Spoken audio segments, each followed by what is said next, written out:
Hey everybody, Brittany from HeatSpring here to talk to you today about the NABCEP PV Installation Specialist Certification. And this is a really great certification for anybody who is out there working on roofs, installing solar projects day in and day out. And I want to quickly, before we dive into the eligibility requirements of this certification, explain the difference between the PV Installation Specialist certification and the PV Installation Professional certification. And the Installation Specialist certification is one of three different specialist certifications. There's also PV Design Specialist and PV Commissioning and Maintenance Specialist. And those three under the umbrella of the PV Installation Professional certification.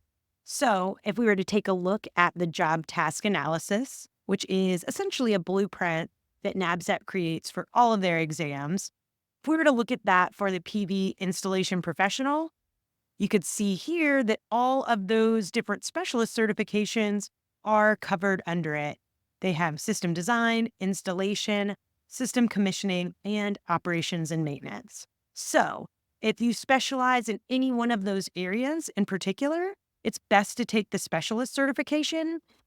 If you have your hand in all sorts of different aspects of the PV installation process, or you feel really confident in answering questions about those, then maybe the PV installation professional is best for you. In addition to content on the exams, the only other difference is the number of hours of advanced training required to be eligible. The PVIP requires 58 hours, and as we'll talk about more in just a bit, the PVIS requires just 24 hours. Otherwise, those are the two key differences.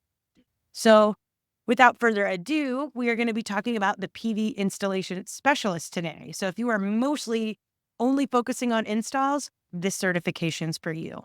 So let's talk eligibility. So for the PVIS is how we'll call it from now on, for installation specialist, you'll need to have three core things. The first is OSHA 10 for the construction industry. And this is a certification we offer on HeatSpring. It's one that doesn't expire, and it's really great if you're working on any construction sites. The second thing you'll need is at least 24 hours of advanced PV training.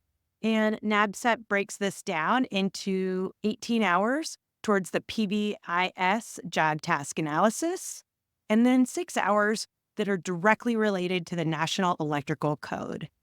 HeatSpring got a great option called the NABCEP PV Installer Specialist Certification Prep Bundle. So make sure you check that out if you're interested. It's also important to note that all training needs to be completed within no more than 5 calendar years prior to you submitting your application to NABCEP. And the final thing that you're going to need is you're going to have been in a decision-making role for a number of installs that equal at least 6 project credits. And NABCEP awards these project credits depending on the system size that you installed. So for systems from 1 to 999 kilowatts, you get 2 project credits. And if you work on something that's 1 megawatt or higher, you get 3 project credits. So you'll need to submit documentation on 2 to 3 projects, just depending on the size of installations you're working on. So I mentioned this decision-making role. What sort of documentation will NABCEP require for you to submit? Well, for each installation, you're going to need to submit a system summary. That's going to include information like the location of the system, the date the system was completed, system info like the PV array size, number of inverters, and inverter capacity. You'll also need to have some contact information for the installation contractor, the contractor who's listed on the permit or inspection, and your supervisor at the time of this install.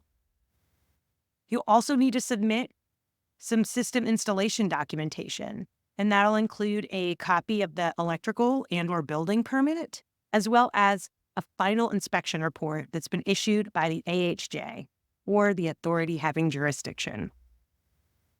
The last thing that you'll need to submit is proof of being in a decision-making role.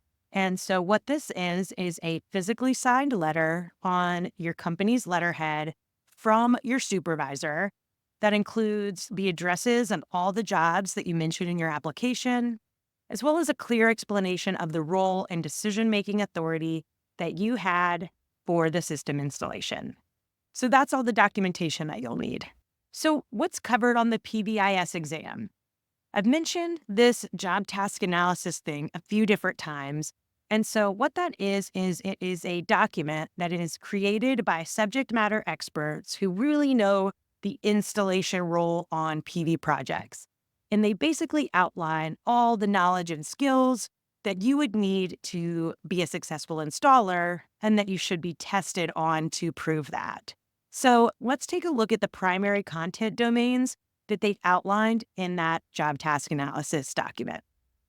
Here you can see we've got develop a safety plan, safeguard against hazards, install raceways, electrical equipment, DC PV system conductors and AC PV system conductors, grounding and bonding. You'll also need to complete utility interconnection point, install system monitoring, control, and communication hardware, and install battery equipment, ground-mounted structure, building-mounted system, and PV modules. So looking at that job task analysis outline, you can see it is very, very focused on installation for PV systems. There's not anything about design really, or about commissioning or maintenance on that job task analysis. So how much is it to take the exam? Between the application and the exam fee, it costs $500 to sit for the exam. And in the event that you don't pass the first time and you need to retake it, it's going to cost $275. So what can you expect with the exam? The exam can be taken either at your home or office using live remote proctoring, or you could go into a Measure Learning Testing Center if you prefer doing that. The exam has to be scheduled and taken within 1 year of NABCEP approving your application. When you get to your exam, you'll get 4 hours to complete it. Everyone will have access to an electronic copy of the NEC as well as a calculator. The exam itself consists of 70 equally weighted multiple choice questions, and there's 4 choices per question.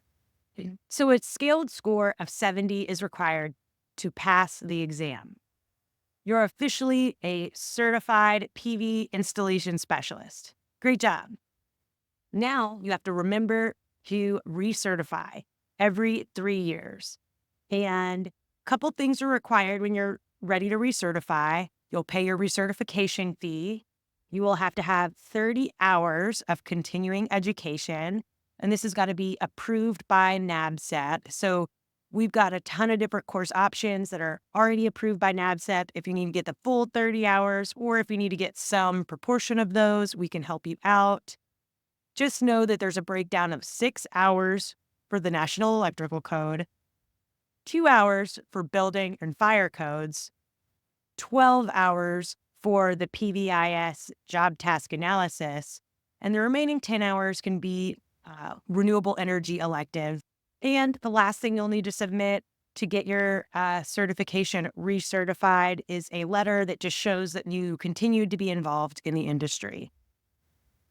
That's all I got today to talk about the PV Installation Specialist certification. If you've got any questions, we'd love to help answer those questions for you. Just reach out to us at support@heatspring.com and see you in class.